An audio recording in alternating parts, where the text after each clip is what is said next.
تو ایک حدیث جو میں آپ کو سنانا چاہ رہا ہوں، حضرت عبداللہ ابن عمر رضی اللہ تعالی عنہ اس کے راوی ہیں،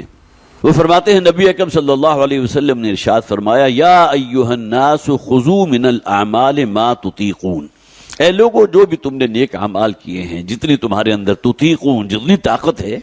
اس ماہ مبارک میں تم نے انہیں انجام دیا ہے،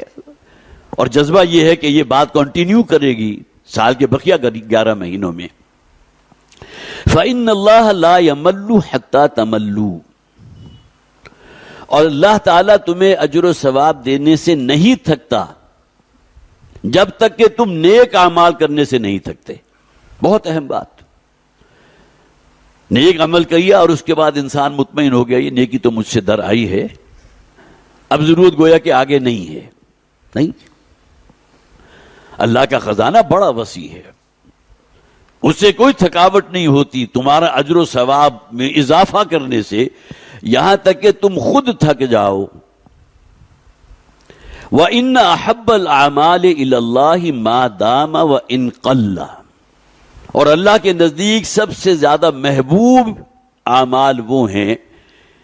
کہ جن کے اندر ایک ہمیشگی پائی جاتی ہو، مسلسل ہوں، تسلسل کے ساتھ ہوں، اور دوسری بات کیا ہے، اور چاہے وہ قلیل ہی کیوں نہ ہوں۔ اس حوالے سے اگر ہم جائزہ لیں تو رمضان میں میں سمجھتا ہوں ہر مسلمان نے کوشش کی ہے قرآن حکیم کی تلاوت کرنے کی، اور خوش نصیب ہیں وہ لوگ کہ جو تلاوت کے ساتھ ترجمے کو بھی پیش نظر رکھتے ہیں، اس لیے کہ انہیں معلوم ہوتا ہے جو میں پڑھ رہا ہوں اس کے معنی کیا ہیں، میرا رب مجھ سے چاہتا کیا ہے،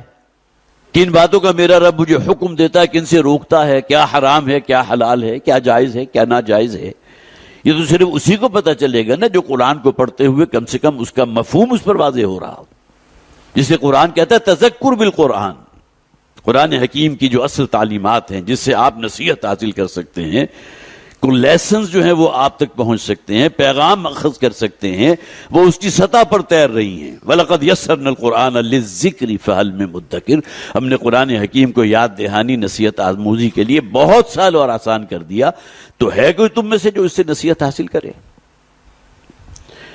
تو جو اعمال ہم اس ماہ مبارک میں کرتے رہے ہیں تو اس میں ایک تسلسل رہے۔ وَإِنَّ أَحَبَّ الْأَعْمَالِ إِلَى اللَّهِ مَا دَامَ، جس میں دوام ہو، جس میں تسلسل ہو، منقطع نہ ہو۔